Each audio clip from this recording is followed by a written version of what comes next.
Hello नमस्कार साथियों, कैसे हैं आप सभी। उम्मीद करते हैं बहुत ही अच्छे होंगे, स्वस्थ होंगे और आपकी पढ़ाई भी अच्छी चल रही होगी। दोस्तों, आज हम बिहार एसएससी के बारे में एक बाय एक करके सारे इंफॉर्मेशन जानने वाले हैं और साथ ही दोस्तों मैं बिहार वीडियो के अंत में आप एक को सरप्राइज देने वाला हूं। बहुत ही अच्छा सरप्राइज देने वाला हूं और एक इंफॉर्मेटिव सरप्राइज है। तो आज जैसे आप जानते हैं संडे है, संडे के दिन मैंने उनसे अपने सोर्स के माध्यम से बात करने की कोशिश किया क्या क्या इस बीच में चल रहा है। तो उन्होंने हमें जो जानकारी दी वो आपके लिए बहुत ही इंपॉर्टेंट है। आप जान रहे बिहार में नया सरकार का गठन हुआ है और मुख्यमंत्री हर काम को लेकर के अलर्ट मोड में है। इसी दिशा में जो बिहार एसएससी है उसमें सीएमओ का कॉल आता है 2-3 दिन पहले और वो अलर्ट जारी करते हैं कि आपको किसी भी तरीके से जो भी रिक्रूटमेंट है उसके लेकर के जो भी चीजें हैं उसको जल्द से जल्द कीजिए और जो बहाली प्रक्रिया है उसको तेज कीजिए। ये एक जानकारी हो गई और इसी आधार पे हमारे सोर्स बता रहे हैं कि जिस तरीके से बिहार एसएससी में अभी जो कार्य की प्रगति चल रही है वो बहुत ही तेज गति से चल रही है और ऐसे ही अगर चलता रहे तो निश्चित रूप से आपका जो जुलाई है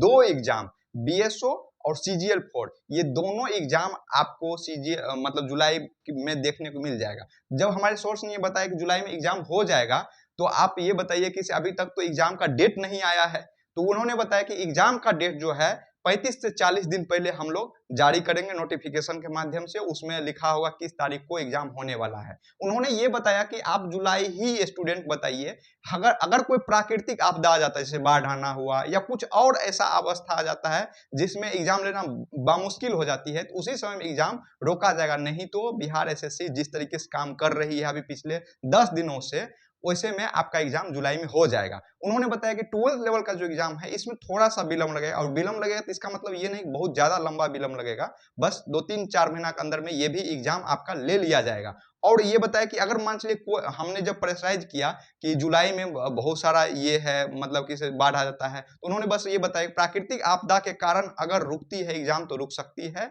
और रुके आगे भी बढ़ेगी तो 1 से 2 महीना। इसलिए जो सीरियस कैंडिडेट है उसको आप जुलाई ही बोल के चलिए ताकि 1-2 महीना अगर आगे मिले तो उसको एक एडवांटेज मिल जाए। तो ये तो हो गई एग्जाम संबंधी जानकारी। उसके बाद उन्होंने जो है ये बात बताया कि 99% स्टूडेंट को हम ये आश्वासन देते हैं कि एग्जाम जो है ऑफलाइन होने के लिए मोड में जा रहा है। तो ये आपके लिए बहुत ही बड़ी खुशखबरी है, ऑफलाइन एग्जाम होने के लिए जा रहा है। और दोस्तों हमने एक और जो जानकारी जानने की कोशिश किया जैसे कि आप लोग के मन में दुविधा है, मैं टेलीग्राम पे जो हमारे मैसेज राहुल देखते हैं वो हमको भेजे हैं कि आप लोग के मन में दुविधा है कहीं ब्लैक लिस्टेड कंपनी को नहीं दिया जाएगा टेंडर। तो आपने देखा होगा आयोग के जो नोटिस है उसमें साफ साफ लिखा हुआ है किसी भी ब्लैक लिस्टेड कंपनी को टेंडर नहीं दिया जाएगा। उसके अलावे भी आयोग के अंदर 2 सदस्यीय टीम को गठित कर दिया गया है। ये एकदम पुख्ता जानकारी बता रहा हूं दोस्तों, कोई यूट्यूब पे ये सब बताने वाला नहीं है आपको।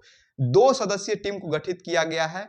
जिस कंपनी को टेंडर दिया जा रहा है उसके बारे में पूरा जन्म कुंडली खंगालने, यानी कि जब से वो कंपनी बना है किसको किसको टेंडर दिया है वो पूरा अपना बैलेंस शीट जारी करेगा। किस कंपनी किसके साथ क्या उसका जो टेंडर की प्रक्रिया रही उसमें क्या वो कोई डिफॉल्ट भी पाया गया, ये सारी तमाम तरह की जानकारी इकट्ठा किया जाता है। और इसके बाद भी एक अनुबंध पेपर जारी होगा, आप देखिएगा उसमें कंपनी को ये बात आश्वस्त कराया जाएगा किसी वजह से अगर पेपर में कोई भी धांधली होती है, लीक होता है तो आप लोग ये जो भी एग्जाम में खर्च होगा उसका भी आपसे पैसा लिया जाएगा। ऐसे में उसी कंपनी को टेंडर देने की बात चल रही है, मतलब टेंडर एक तरह से पूरा फाइनलाइज हो गया है। जब मैंने उससे नाम पूछने की कोशिश किया तो उन्होंने नाम बताने से मना किया है, मतलब कि वो हमें खुद ही नहीं बताया। मैंने पूछा ऐसा क्यों, तो ऐसा बोला कि जैसे देखिए बीपीएससी में टेंडर के नाम पता चल जाता है, जो भी सेटर लोग हैं वो एक्टिव हो जाते हैं। ऐसे में जो उपाध्यक्ष महोदय है और सचिव महोदय है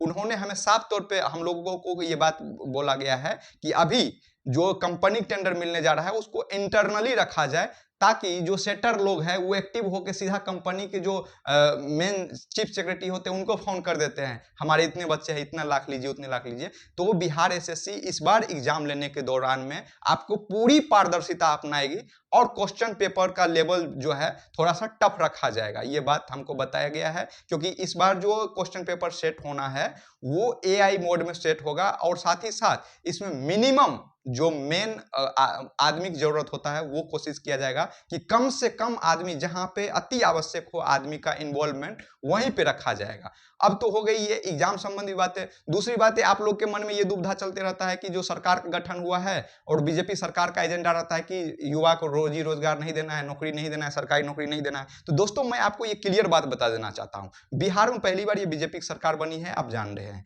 लेकिन इससे पहले जो सरकार थी वो भी बीजेपी के सहयोग से ही चल रही थी, लेकिन वो जेडीयू की सरकार थी। अब आप जान रहे हैं कि जो जेडीयू का जो एजेंडा था वो नौकरी और रोजगार था, और ऐसे में आप जान रहे हैं लोकसभा का जो सीट है वो बढ़ करके 80 होने के लिए जा रहा है बिहार में, और उसका भी जो मतलब कह सकते हैं चुनाव वो आने ही वाला है। ऐसे में बिहार के सरकार अगर एक्टिव मूड में काम नहीं करेगा, युवा को रोजगार नहीं देगा, तो ये समझिए कि से उसका कहीं न कहीं डाउनफॉल की स्थिति आ जाएगी और कहीं न कहीं जेडीयू पे लोग बहुत ज्यादा शिफ्ट होता हुआ दिखाई देगा। इसलिए अभी बीजेपी के पास विश्वास जीतने का सबसे बड़ा चुनौती है, और ऐसे में वो देखिएगा आप आने वाले दिन में शासन प्रशासन से लेकर रोजी रोजगार तक में बहुत बड़ा वो बदलाव करने वाले हैं। और इसी क्रम में बिहार एसएससी में भी आपको ये बदलाव दिखेगा। हो सकता है कुछ दिन बाद चेयरमैन की भी नियुक्ति हो जाए, लेकिन जो बहुत सारे लोग ये कह रहे हैं कि चेयरमैन नहीं है तो काम नहीं हो रहा है, ये बात आप भ्रम है, इसको हटा दीजिए। काम हो रहे हैं, सब एकाएक एक बार काम हो रहे हैं। आपने सारे प्रक्रिया को देखा भी होगा और आगे भी आप लगातार नोटिस के माध्यम से देखेंगे। ये सब बात तो हो गया। अब जो मैंने आपको बताया था कि सरप्राइज है, सरप्राइज ये है दोस्तों, आप एग्जाम मान चलिए एग्जाम होने वाला है और कोई जो करे 28 में एग्जाम होगा, 29 में होगा, तो वो सब आप भूल जाइए। ये एग्जाम इसी साल होने के लिए जा रहा है और फाइनल भी इसी साल होने के लिए जा रहा है। आप लोगों के लिए सरप्राइज ये है कि इस एग्जाम के दौरान में जितने भी आपको स्टडी मटेरियल लगेगा, हम लोग बिल्कुल free of cost Telegram channel के माध्यम से प्रोवाइड करेंगे। चाहे वीडियो हो, पीडीएफ मटेरियल हो, हर तरह का मटेरियल आपको प्रोवाइड करेंगे।